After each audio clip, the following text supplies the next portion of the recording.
¿Cómo están ustedes? Bienvenidos y bienvenidas sean a Economía de Frente, un momento de análisis económico-financiero bajo perspectivas sencillas, sin pretensiones, con el ánimo de que usted vaya tomando terreno en el conocimiento de esos temas que aparentemente son tan complejos de entender.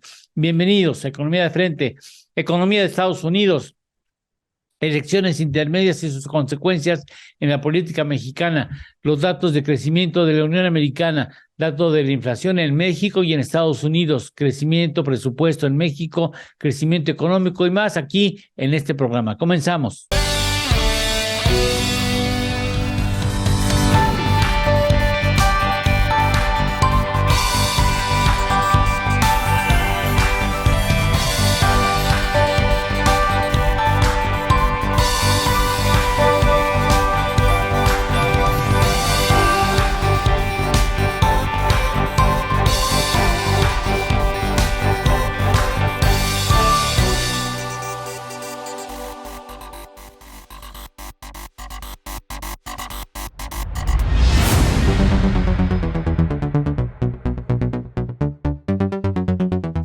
Iniciamos el programa con la posición de Ernesto Farrell Santoscoy, a quien saludo con mucho gusto. ¿Cómo estás, Ernesto?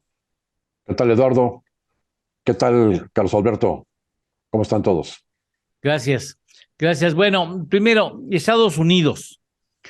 Acaban de experimentar prácticamente a inicios de la semana las elecciones intermedias que marcan un, pues un avance del Partido Republicano, como aparentemente así sucede en las intermedias, de que el partido en gobierno regularmente tiende a perder posiciones legislativas. Pero bueno, en general, ¿tú qué puedes comentar de estas elecciones intermedias y su impacto en la economía, Ernesto? Sí, cómo no. Sí, normalmente, como bien apuntas, en base a la estadística histórica, en el primer periodo de un presidente, en la primera mitad de su periodo, pues normalmente llega con el control de ambas cámaras, ¿no? La ciudadanía le da pues, amplias facultades para gobernar, pero a los 2 años que se hacen las intermedias, que son estas precisamente que acaban de darse esta semana, pues normalmente el partido de la oposición le arrebata las cámaras al presidente, ¿no? Bueno, pues lo que sucede o lo que sucedió hasta ahora es que bueno, había encuestas que mostraban que podría haber una, le llamaban la ola republicana, y que podrían fácilmente ganar ambas cámaras, ¿no? La de representantes y la de senadores. Sin embargo, había también alguna otra encuesta, aunque pues la probabilidad era menor de que el presidente conservara el control de ambas cámaras. ¿Cómo estaba el control antes de las elecciones? Pues tenía 20 sillas más de las 435 que hay en la Cámara de Representantes. Ahí tenía una ventaja amplia. Y tenía una equidad de igual 50 asientos contra 50 asientos de la oposición en la Cámara de Senadores, pero el voto de calidad o el voto definitorio lo daba la vicepresidenta Kamala Harris. Así es como estaba dominando ambas cámaras.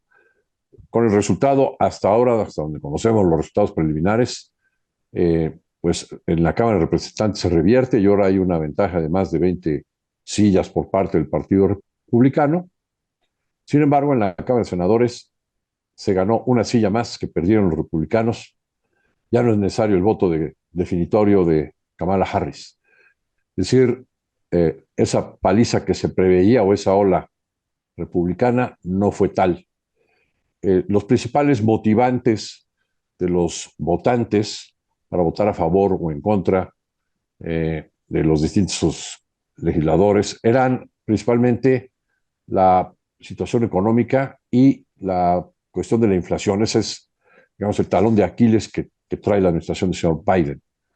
Y con el resultado que acabamos de mencionar, donde la Cámara de Representantes pasa a la Cámara, perdón, al poder o al control republicano, lo que se puede prever es lo siguiente. Bueno, quien va a liderar la Cámara, el señor Kevin McCarthy, él ya planteó una agenda legislativa que se llama el Compromiso por Estados Unidos, y en esa agenda, por ejemplo, pues vemos difícil que vaya a caber las iniciativas pro aborto que estaba planteando el presidente Biden o las restricciones a los armamentos, ¿no? Esas cuestiones creo que van a pasar al cajón de los recuerdos, ¿no? En cuestión de presupuesto y de endeudamiento, sí vemos a los republicanos que van a estar mucho más duros para aprobar presupuestos. Sí. O sea, sí podemos prever amenazas de que se quede el gobierno sin dinero cuando se esté negociando estos presupuestos y que estén reacios a mayor endeudamiento. El presidente Biden hizo un endeudamiento importante que continuó al que hizo el presidente anterior, el expresidente Trump, por la pandemia, ¿no? Y pues también creemos que pues hay una agenda ecológica y demás que pudiera mantenerse, pudiera perdurar por parte de la agenda que tengan ahora los republicanos, donde implicaría ahí pues muchísimas oportunidades de inversión que jalarían a la economía para arriba, ¿no? Es así como estamos viendo hasta ahora las cosas. Bueno, la posición republicana es mucho más estricta. Históricamente se ha visto que el Partido Republicano es mucho más estricto en sus relaciones con México, es decir, no es tan tolerante con los demócratas. Digamos que los demócratas o el Partido Demócrata es más benigno con México, en la relación con México, de lo que resultan los republicanos ya en el ejercicio de la práctica del poder. ¿Esto crees, el avance, aunque sea marginal, aunque no sea, acabe siendo la ola que se presagiaba, puede endurecer la posición de Biden frente a México? Digamos que sí vamos a tener más dolores de cabeza en México por los Sí, resultados de estas elecciones.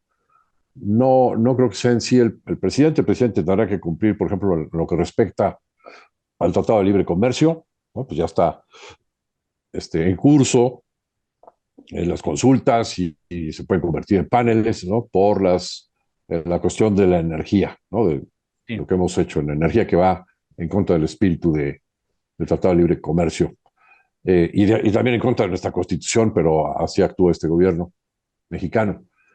Sin embargo, sí creo que los republicanos pueden estar metiendo más iniciativas en cuestiones, por ejemplo, de la migración, ¿no? Más, que sean más estrictos.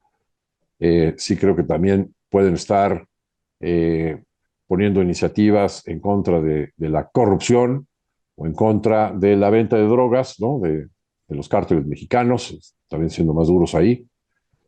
Eh, y pues también en la cuestión del TLC y la cuestión laboral que está abierta en el TLC, aunque es eh, esto algo más predilecto de los demócratas, pero por el espíritu nacionalista que tienen los republicanos, ¿no? Que digamos que eso es lo que quieren ofrecer a sus votantes, sí creo que vamos a tener más dolores de cabeza con el Congreso como está ahora conformado con esta Cámara de Representantes republicana. Oye, esta votación interviene de alguna manera, influye en el comportamiento económico de un país, en este caso de Estados Unidos.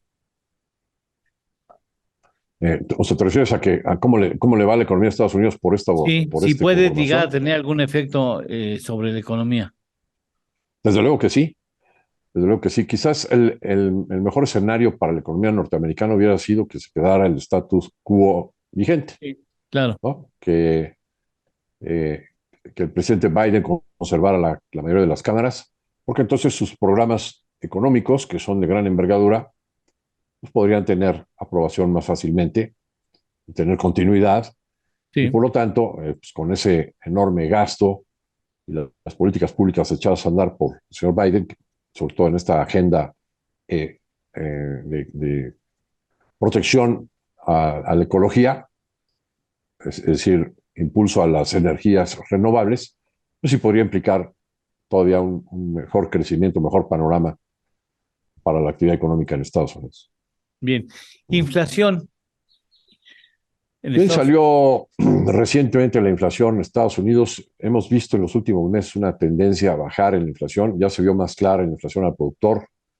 que yo recuerdo una caída o del 1.3% en el dato mensual de inflación al productor, que es la que estaba volando arriba del 10%, ¿no? Y pues con estos nuevos datos estamos viendo que sí hay una tendencia a la baja en la inflación en Estados Unidos, eh, lo cual influye en todo el mundo, ¿no? O está reflejando lo que está sucediendo en todo el mundo. ¿Es reflejo de lo que pasa en el mundo o Sí, esta inflación puede influir en la mundial o ambas cosas? ambas cosas, ¿no? Es parte de la inflación alta que tenemos es porque la economía de Estados Unidos está sobrecalentada, ¿no? Con tanto dinero que se le metió tanto del lado fiscal como del lado monetario, los ciudadanos norteamericanos pues han tenido una demanda de bienes y servicios impresionante y demanda de importaciones que ha hecho subir los precios a nivel mundial de todo, ¿no? Hay otros factores que influyen en la inflación global, como la cuestión de Ucrania con Rusia con Ucrania, ¿no? Que pues hizo subir aún más los precios del petróleo, hizo subir el precio del gas, hizo subir los granos, los fertilizantes. Pero adicionalmente está esta cuestión de la demanda de Estados Unidos. Entonces, pues es una buena señal para Estados Unidos, para el mundo y para lo que se puede esperar de los bancos centrales hacia adelante, el que la inflación ya esté teniendo cediendo, ¿no? Que esté teniendo cierta tendencia a la baja. Sigue muy alta, sigue altísima, o sea, no podemos cantar victoria.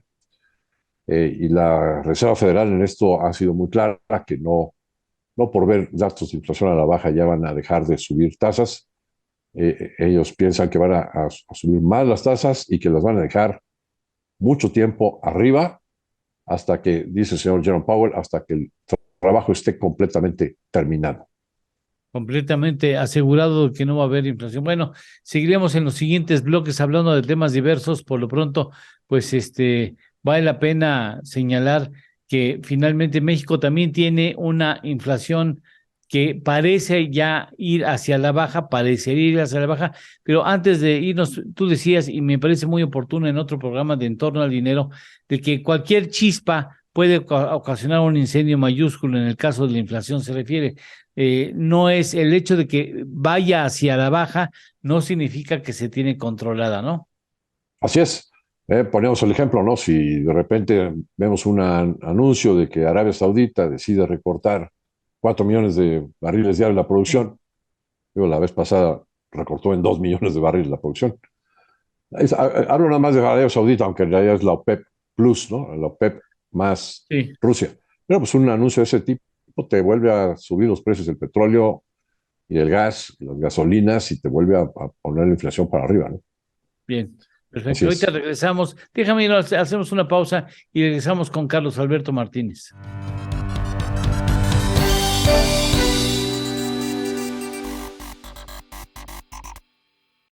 ¿Quieres cumplir con toda la legislación fiscal, laboral, contable, corporativa, de seguridad social y recursos humanos en tu empresa? Parece mucho, pero no estás solo. idconline.mx y todas sus herramientas son el sitio para ti. Herramientas como calculadoras, indicadores financieros, salarios mínimos, cuotas de seguridad, impuestos sobre nómina, newsletter, infoflash y descarga de formularios. Entra hoy mismo a IDC Online y descubre todas las herramientas que podrás usar para empoderar tu negocio. IDC Online. Lleva tu empresa al siguiente nivel.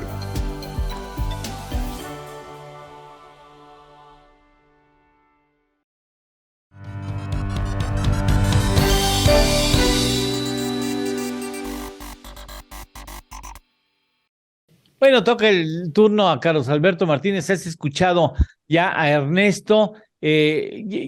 ¿Cómo sientes la política estadounidense hacia México luego de que avanza ligeramente la marea roja en la Unión Americana?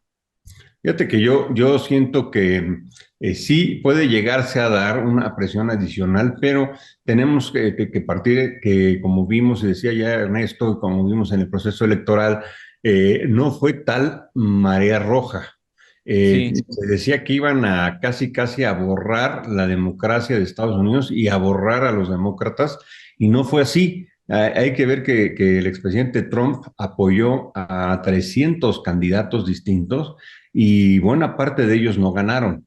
Entonces yo creo que, bueno, en la elección de Estados Unidos, pienso, primero pierde Trump, segundo, no fue tal marea aplastante hacia los demócratas, y tres, yo creo que una de las democracias, si no es que la democracia más sólida del mundo, sigue resistiendo ante los embates de una ola pues extremista, un presidente que nunca se había visto en más de un siglo, no se había visto un expresidente hacer tal campaña por candidatos de su partido y más como expresidente, ¿no?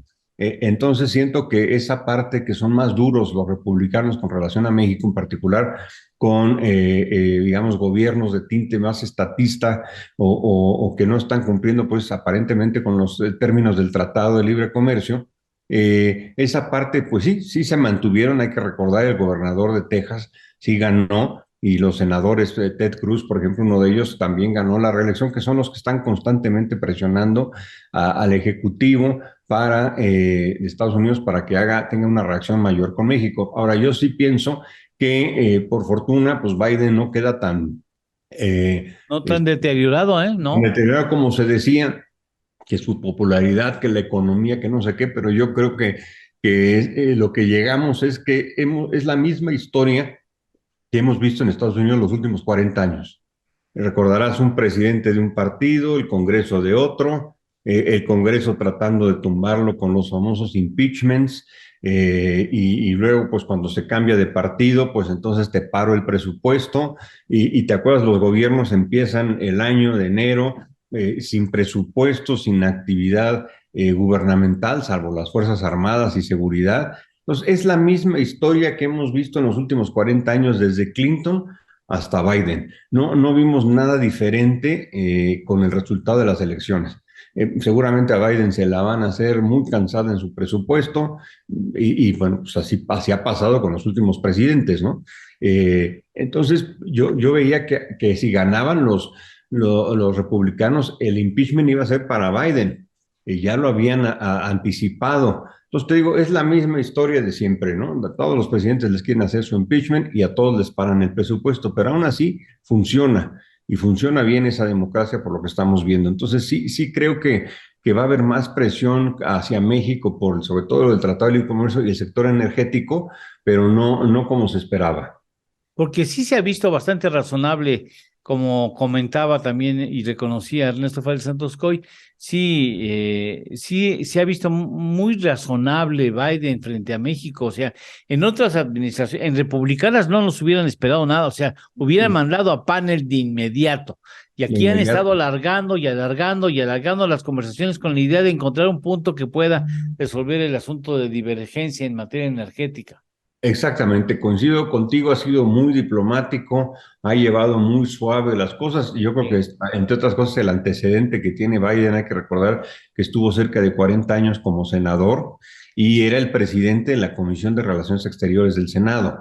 Y todos sabemos que las relaciones exteriores suelen ser, pues eso, muy diplomáticas, muy suaves, muy tranquilas, agotan todos los procesos antes del descontón. Y en cambio, pues Trump, recordaremos, cuando fue presidente, bueno, pues ahí te van de una vez los aranceles y la amenaza, ¿no? Voy a subir 5% los aranceles cada mes si no me paras la migración. Y bueno, pues no, se dobló la cosa muy pronto, según se trascendió y se aceptó el programa migratorio de Trump, tan solo, Eduardo, y yo creo que Ernesto recordarás, que en el primer amago del 5%, en el primerito, ni siquiera nos esperamos al segundo mes del 10%, luego se asistió a la presión republicana, en particular un presidente tan fuerte como fue Trump, tan fuerte, digamos, de carácter, ¿no? Sí. Entonces, pues sí, realmente creo que aquí sí, Biden ha ido muy, muy suave. Sí. Y dicen que priorizando pues el tema migratorio. Pero bueno, al final de cuentas sí han pasado los meses y él tiene la presión de las empresas energéticas de Estados Unidos, y hay que recordar que en esta ecuación también está Canadá. O sea, Canadá va en línea con Estados Unidos, tiene las mismas preocupaciones, tiene la misma presión de las empresas energéticas canadienses, que tarde o temprano provocarán que sus jefes de Estado, Biden y Trudeau, pues sí comiencan a presionar más más a México, como que ya no le van a aceptar tanto que lo estén toreando, ¿no? Que ahí vamos y venimos. Yo creo que el dinero cuenta. Claro. Y la agenda climática y energética de Estados Unidos, de los demócratas, es muy fuerte. Hay que recordar que los demócratas sí creen mucho más en el cambio climático que los republicanos, Sí, sí creen en la conversión energética.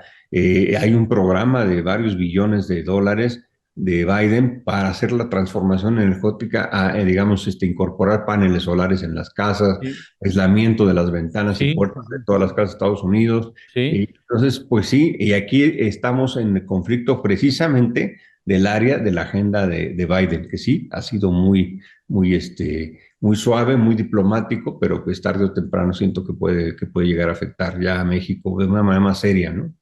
Bien, vamos a una pausa para que vayamos ahora contigo, Ernesto Fárez Santos Coy, después de la pausa sobre el primer terreno, la primera pisada al tema México. Regresamos.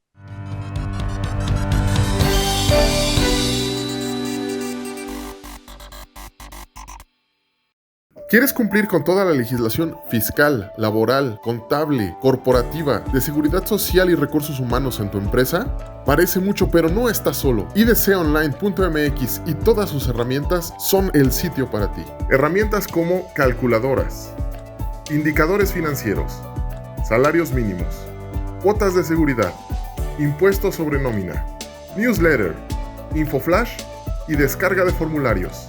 Entra hoy mismo a IDC Online y descubre todas las herramientas que podrás usar para empoderar tu negocio. IDC Online. Lleva tu empresa al siguiente nivel.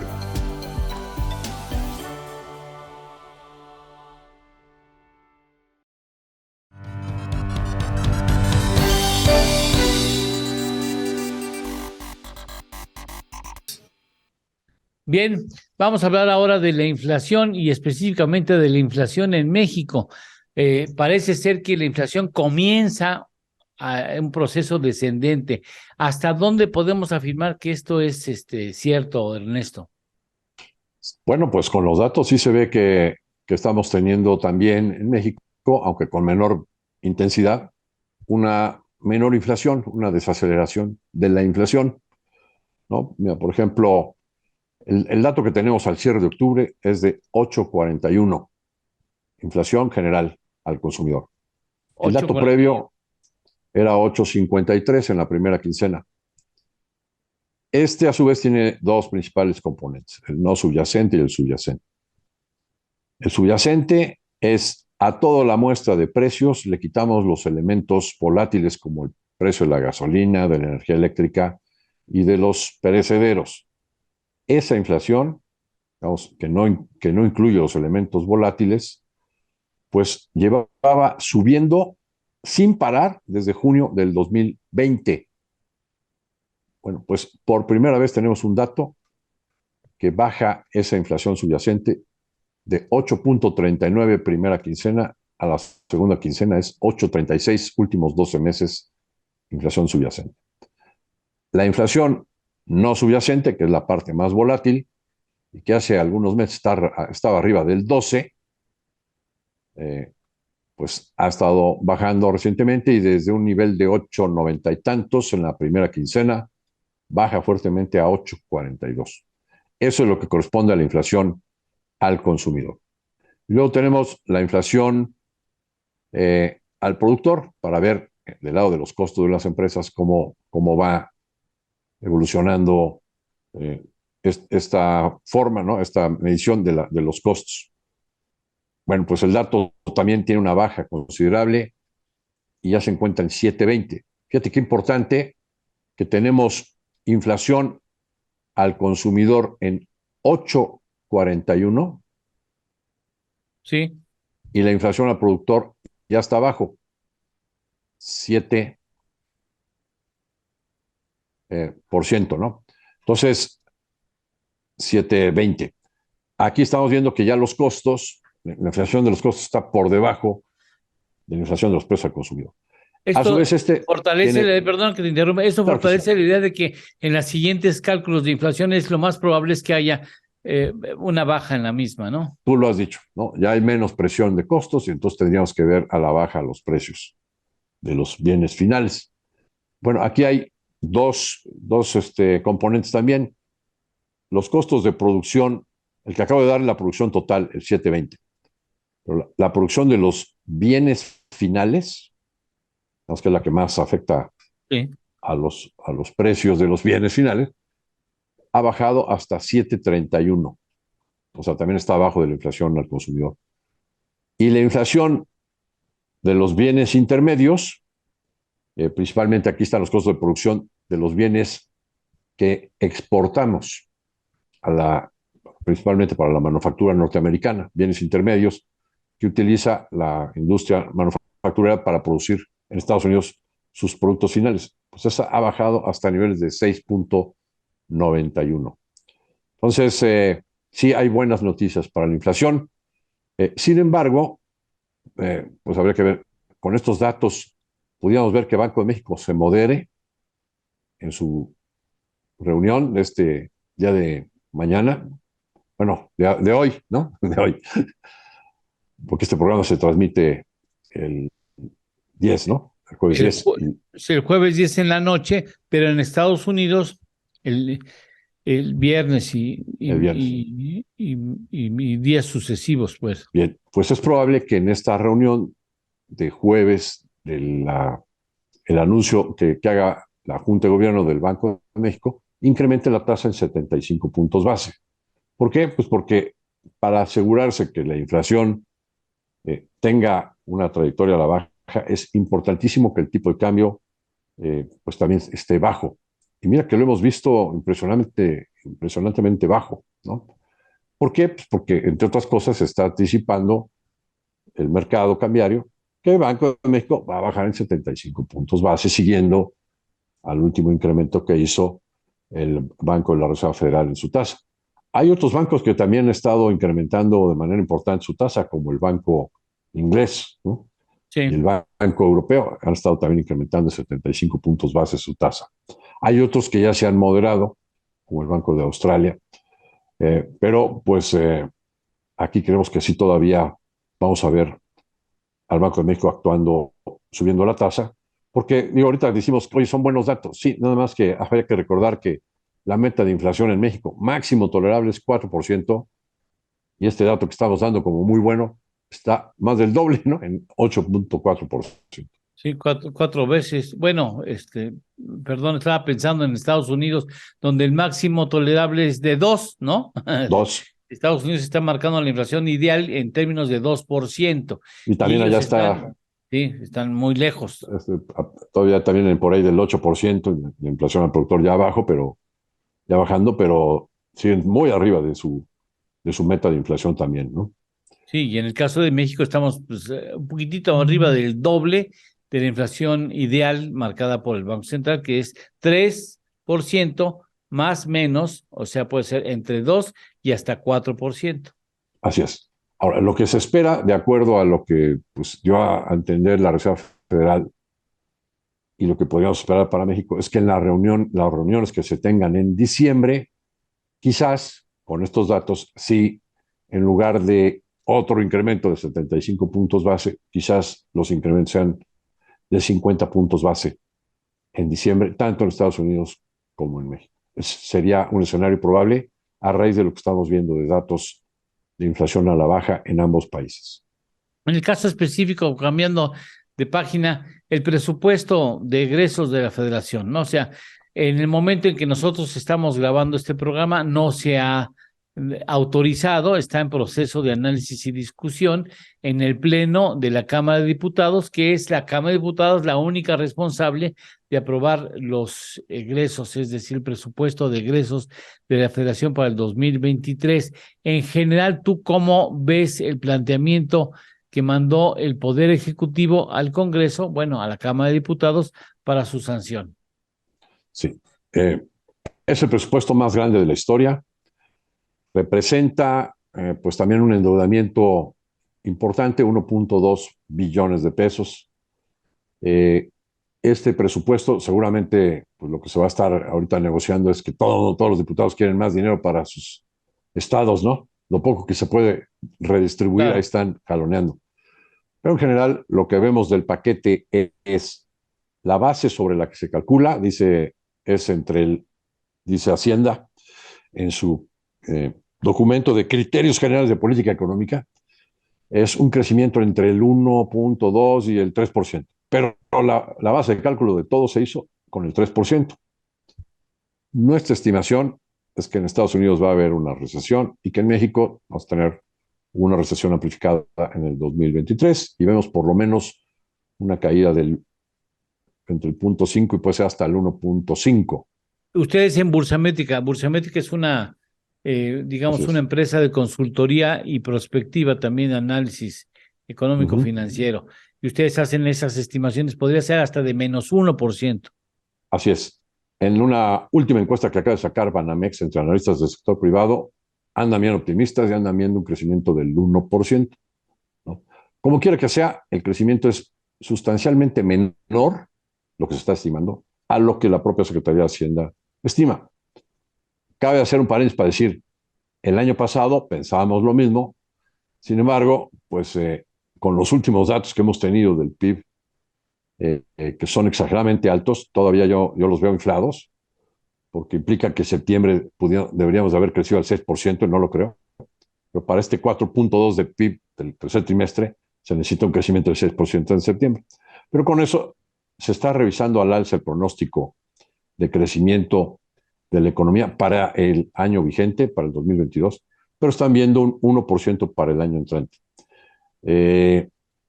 Bueno, pues a pesar de ese incremento que se tenga para este año, eso es a lo que iba, que Hacienda estaba estimando 2.4 y pues nadie teníamos pronóstico arriba del 2, ¿eh? Sí. Más bien estábamos entre el 1.5 al 2. Y bueno, pues ahora resulta que Hacienda sí tuvo en esta ocasión la razón, ¿no? Bien, ahora dime, ¿tú no ves muy justo, escaso margen de error en el presupuesto? Es decir, si la economía no llega a crecer hasta 3% como lo está previendo el gobierno federal, evidentemente los ingresos fiscales van a disminuir. Tal pareciera que Hacienda no contempla que Estados Unidos va a incurrir en una recesión, ¿eh? O sea, está haciendo un cálculo incluso sobre la base que Estados Unidos no presenta recesión. En sus criterios generales están pensando que la economía de Estados Unidos va a crecer menos que este año, pero no hablan de recesión. Más del 1%, ¿no? Sí, no hablan de una recesión en Estados Unidos. ¿Y eso? Hay algunos bancos internacionales que también están pensando lo mismo. ¿Tú qué crees? ¿Tú crees que sí va a recesión Sí, nosotros sí vemos una recesión en Estados Unidos. Que evidentemente tendrá un impacto en México, no hay forma que la salvemos. Y en México vamos a tener una recesión amplificada. Así es lo que estamos nosotros pensando como el escenario más probable. Por eso, ustedes en uno de los escenarios, digamos, el menos optimista, para no hablar de pesimismo. Es el más realista, me parece. Sí, el que tiene más probabilidades según nosotros. Nuestro escenario base. -1. -1 para México. -1 para México. Pero va a ser una recesión no profunda y breve, parece ser. Sí, correcto. Cabe aclarar que no estamos viendo una recesión tipo la crisis del 2008 o la de la pandemia, que fueron muy graves, muy profundas, tanto en Estados Unidos como en todo el mundo y en México. No lo estamos viendo así. Es una recesión en la que se cae la actividad económica por un periodo que consideramos que debe ser como de 3 trimestres, no más de eso, y que no tiene demasiada profundidad. Va a generar cierto desempleo. A México, ¿qué es lo que le puede pasar? Que se le caigan las exportaciones manufactureras, que se le caigan en menor intensidad las exportaciones del campo, que se le caiga el flujo de turismo, que ha sido importantísimo este año. Sí. En parte explica el por qué el tipo de cambio está tan fuerte, ¿no? Y las remesas, que también han sido formidables en este año, con más de 5,000 millones de dólares mensuales, pues se van a caer. Va a haber menos empleo en Estados Unidos, entonces menos mexicanos van a mandar dinero. ¿Y va a haber un retroceso de las remesas? Exactamente. ¿En 2023? No, así es. Para este año estamos estimando que puede andar por ahí de 58,000 millones de dólares. Es casi 6% del PIB, ¿eh? Y es probable que el año entrante pues, tengamos una caída por lo menos de un 15%, mínimo 10% en el flujo de remesas, ¿no? Y eso pues tiene un efecto en el comercio inmediatamente, Por supuesto. ¿no? claro, claro. Ahora, tampoco veo ni en el presupuesto, ni en muchos análisis el hecho de que contemplen el efecto que tendría el panel desfavorable a la posición de México en materia energética. Bien, creo que ahí lo que están viendo es que los tiempos pueden alargarse. Creo que es la apuesta del presidente, ¿eh? Por eso no lo tienen contemplado. Así es, porque los tiempos pueden ser muy largos para llegar a que realmente se implementen las sanciones compensatorias que serían aranceles en una serie de productos que no tienen nada que ver con la energía, ¿no? Como puede ser el Ya, aguacate, televisores eléctricos, en fin, ¿no? claro, claro. Bueno, ok. ¿Qué otra? No, ¿se te hace que es muy estrecho el margen que tiene el presupuesto? Es decir, Sí, si no crecemos tres, van a llegar menos impuestos. sí. Naturalmente, ¿qué haría el gobierno? ¿Qué tendría que hacer para Bien, ajustar y compensar la pérdida de ingresos? imagínate que es el secretario de Hacienda, Rogelio Uy, Ramírez de la O. yo paso. Bueno, pues difícil el problema Sí, al que se enfrentaría. ¿Por qué?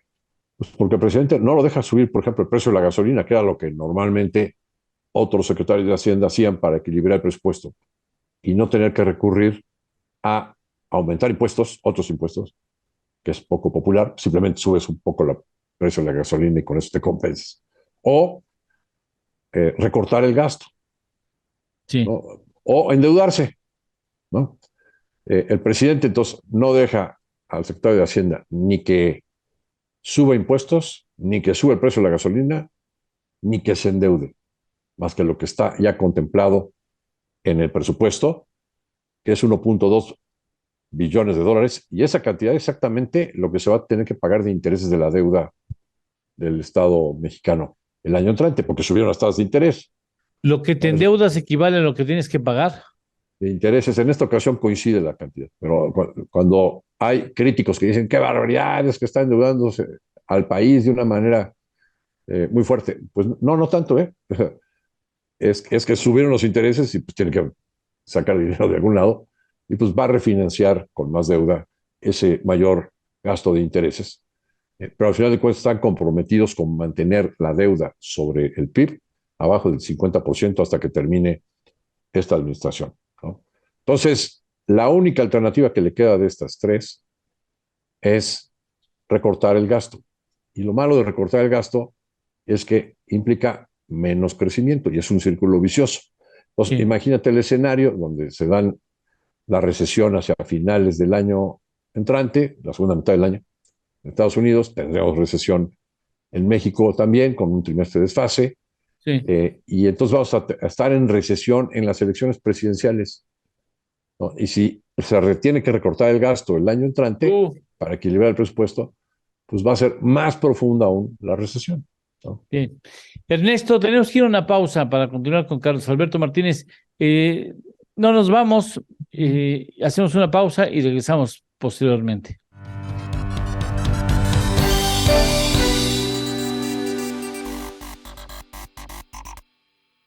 ¿Quieres cumplir con toda la legislación fiscal, laboral, contable, corporativa, de seguridad social y recursos humanos en tu empresa? Parece mucho, pero no estás solo. idconline.mx y todas sus herramientas son el sitio para ti. Herramientas como calculadoras, indicadores financieros, salarios mínimos, cuotas de seguridad, impuestos sobre nómina, newsletter, infoflash y descarga de formularios. Entra hoy mismo a IDC Online y descubre todas las herramientas que podrás usar para empoderar tu negocio. IDC Online. Lleva tu empresa al siguiente nivel.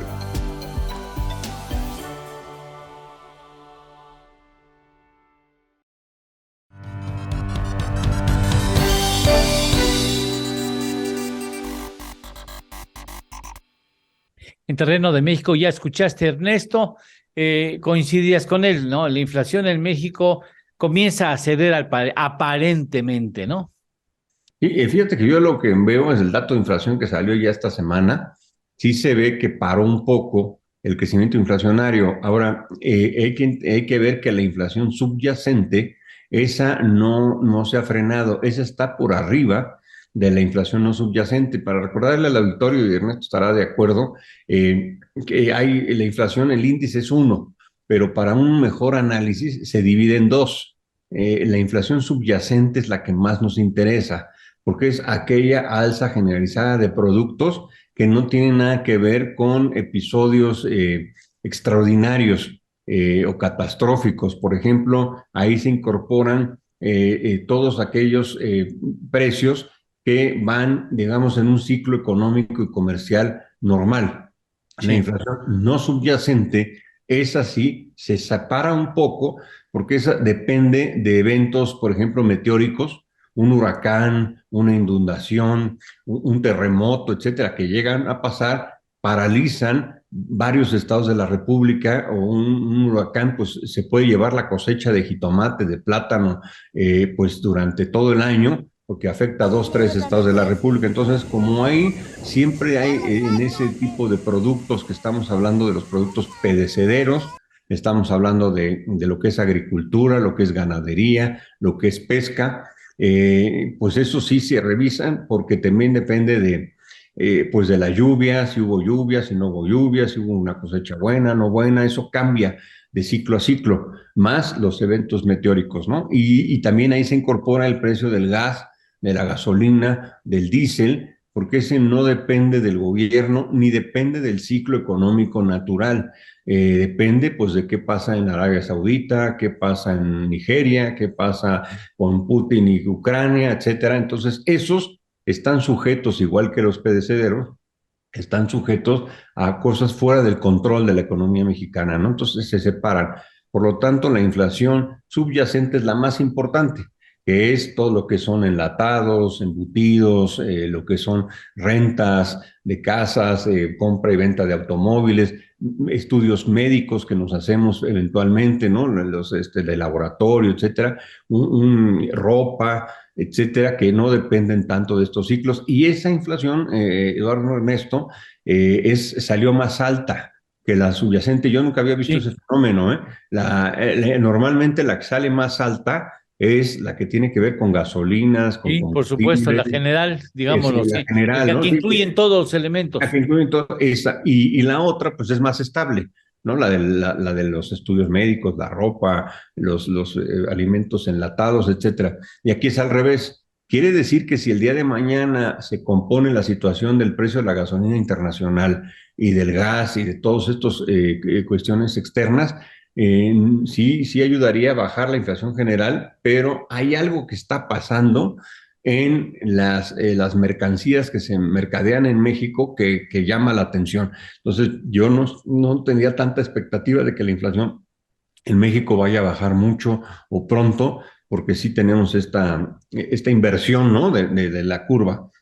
Sí, es que la inflación, tanto en México como en Estados Unidos o Europa incluso, cualquier chispa ocasiona un incendio, ¿no? O sea, Correcto. cualquier chispa, un asunto que, bueno, lo que pasó con el Evergreen, ese barco mercante que quedó atorado ahí en el canal de Suez, ¿no? Si no mal recuerdo, y estuvo una semana y generó un problema mundial, comenzando porque no había papel de baño. Qué curioso.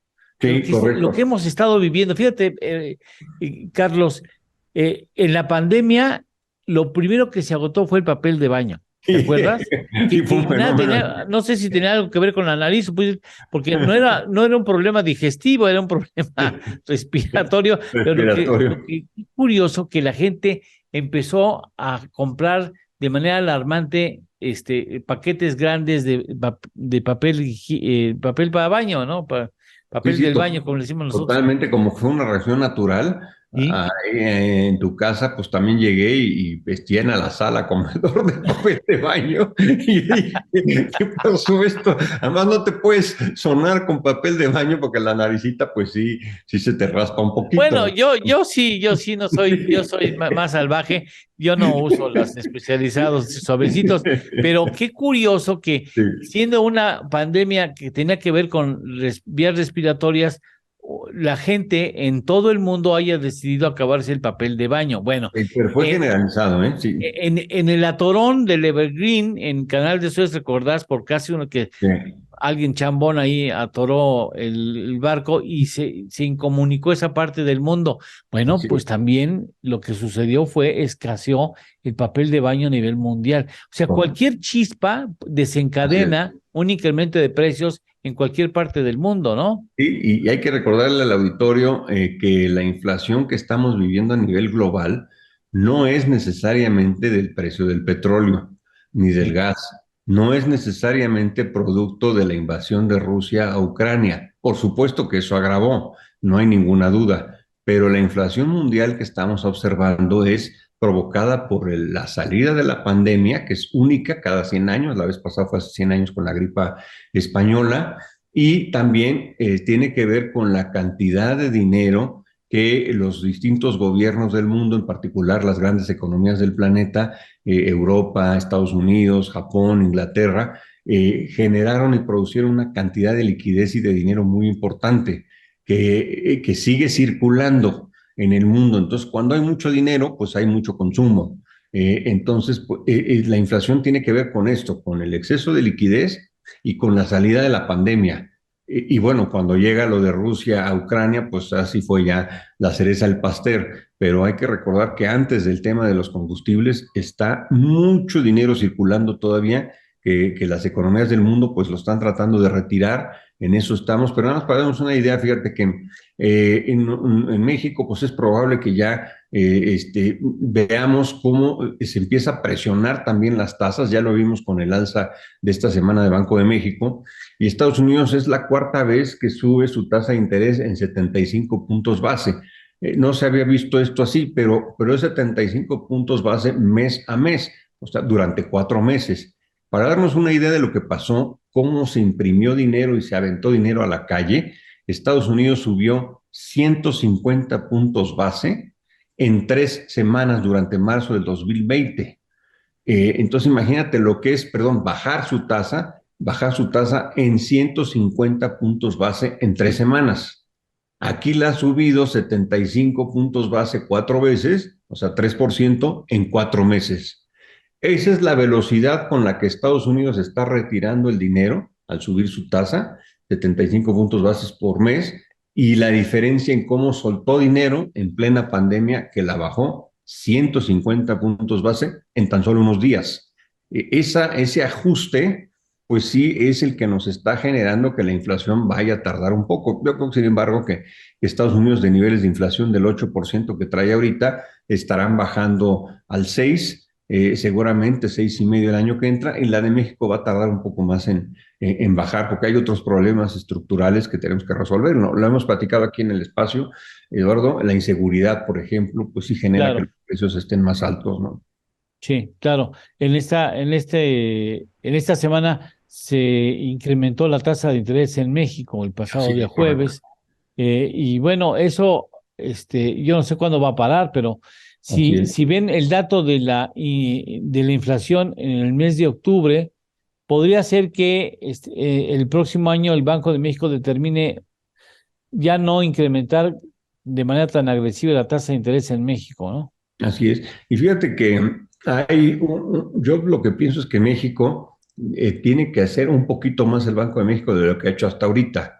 La ha subido de manera importante siguiendo a la Fed. Si la Fed sube 75, el Banco de México sube 75. Si la Fed sube 50, el Sí, Banco de México sube 50.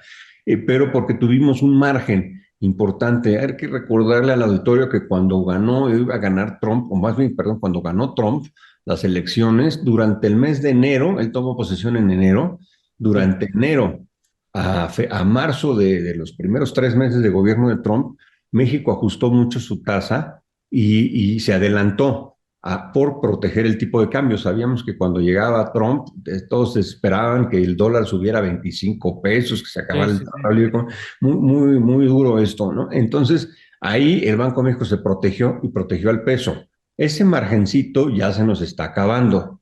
Por lo Sí. tanto, muy triste para el auditorio lo que voy a decir, pero yo pienso que el Banco de México debería subirla un poco más agresivamente que la Reserva Federal de Estados Unidos, porque hay que recordar al auditorio que en la medida que suban su tasa los americanos, el dólar va a subir de precio sí o sí, y hasta ahorita el peso mexicano y el real brasileño se han mantenido como las dos monedas de mayor resistencia en el mundo, por arriba de Japón, por arriba del euro, por arriba de la libra esterlina y de todas las monedas de América Latina, ¿no? Y es por el margen que tanto Brasil como México traían ya arrastrando, pero ya se está terminando, ¿no? Y yo creo que en la medida de que el Banco de México llegue a su tasa neutra, aquí Ernesto, recordaremos aquí que Ernesto ha platicado de la tasa neutra, yo creo que México tendría que llegar a su tasa neutra antes que Estados Unidos, por lo tanto sí esperaría yo que ojalá el Banco de México subiera un poco más para proteger al peso, pero no lo va a hacer, ¿no? Porque hay que recordar que también eso afecta la economía mexicana y afecta al gobierno, que cada vez está pagando más intereses por la deuda. Entonces, fíjate, la deuda va creciendo en México, el gobierno está creciendo la deuda y están creciendo los intereses del pago de la deuda. Entonces, están dos factores. Crece nominalmente y crece los intereses que se tienen que pagar por la deuda. Momentos de despedirnos aquí en Economía de Frente, Carlos Alberto Martínez y Ernesto Fález Santoscoy. Muchas gracias. Gracias a ti, gracias a Ernesto. Hasta la próxima. Carlos Alberto, Eduardo, adiós amigos, que estén bien. Nos vemos la próxima semana. Gracias. Hasta la próxima semana aquí en Economía de Frente. Gracias. Bienvenidos.